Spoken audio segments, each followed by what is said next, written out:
Mga mamshi, beshis, ang dami nating okra, so sayang naman, kaya gagawa tayo ng bagong recipe para naman mapakinabangan natin itong mga okra na to. Alam naman natin na ang okra ay napakaraming benepisyo sa ating katawan. Kaya, let's start cooking.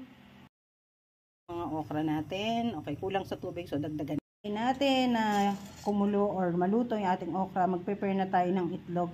So, 3 itlog ang ginamit ko dito. Lalagyan natin to ng pepper and salt. Siyempre, social lang ating salt, McCormick. Wala lang. Prepare na natin. Ayan.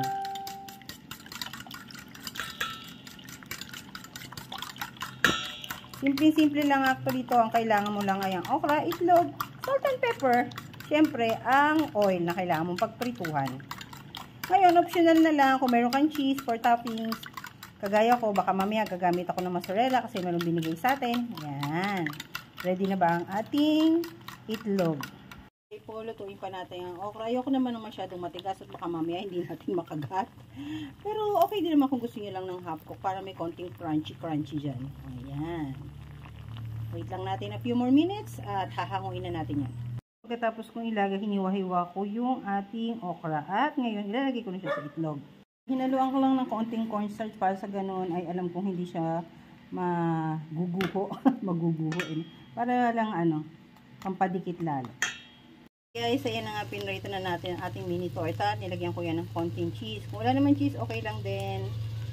Mga guys, tapos na natin ang ating tortang okra. Ngayon, bahala ka na kung anong gusto mong sausawan.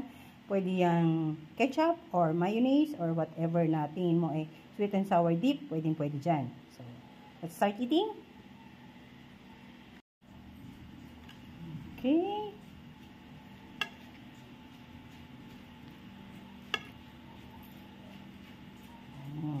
Kung mapapansin nyo, karamihan ng niluluto ko, mga simpleng putahe lamang at madaling lutuin, pero masustansya.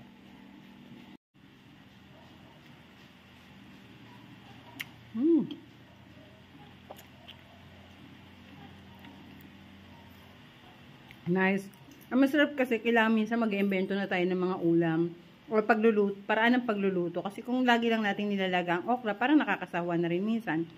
Pero susunod, gagawa tayo ng parang okra balls naman next time. So, happy eating and hope you follow me on my YouTube account as well, Dariza Garcia. And my IG is Dariza113. Bye!